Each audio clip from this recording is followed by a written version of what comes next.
Let's go to Capitol Hill. Jeff Bennett has had just a couple of minutes to look at them. Anything that stands out to you right now, Jeff?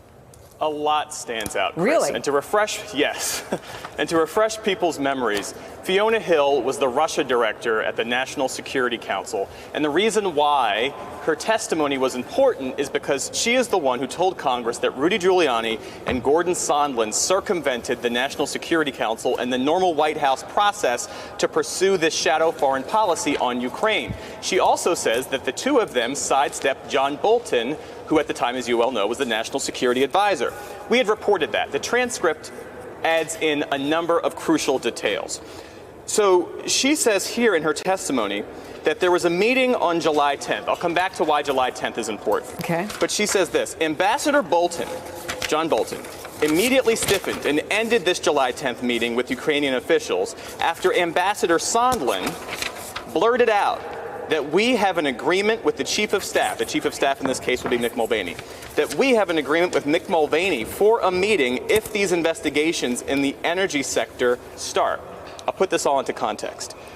Our reporting is that Alexander Vindman, the lieutenant colonel, whose testimony was also, the transcript of his testimony was also released today, he alerted his superiors not once but twice about this entire Ukrainian gambit.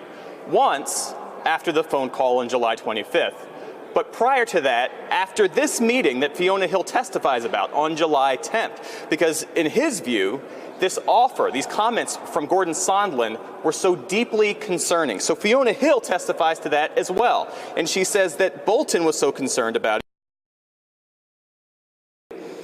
She goes on to say, in a follow-on meeting on the same day, Ambassador Sondland again referenced an agreement with Chief of Staff Mulvaney for a meeting with the Ukrainians if they were going to go forward with investigations, and he specifically mentioned Burisma.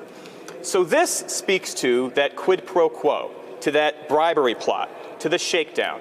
Insert your chosen phrase of reference here. You have Fiona Hill speaking to this favor that President Trump wanted Ukrainian officials to do for him. That speaks directly to the case that Democrats are building, that President Trump was using his public office for personal gain. One of the reasons why Fiona Hill is so crucial now is because Democrats likely won't get John Bolton to come and testify, either behind closed doors or in public, we now know. So if Fiona Hill agrees to tell what she knows publicly, her testimony could be key and could be damning. We have reported that Lieutenant Colonel Alexander Vindman is willing to come testify publicly if House investigators call on him to do so, Chris. Hey there, I'm Chris Hayes from MSNBC. Thanks for watching MSNBC on YouTube. If you want to keep up to date with the videos we're putting out, you can click subscribe just below me or click over on this list to see lots of other great videos.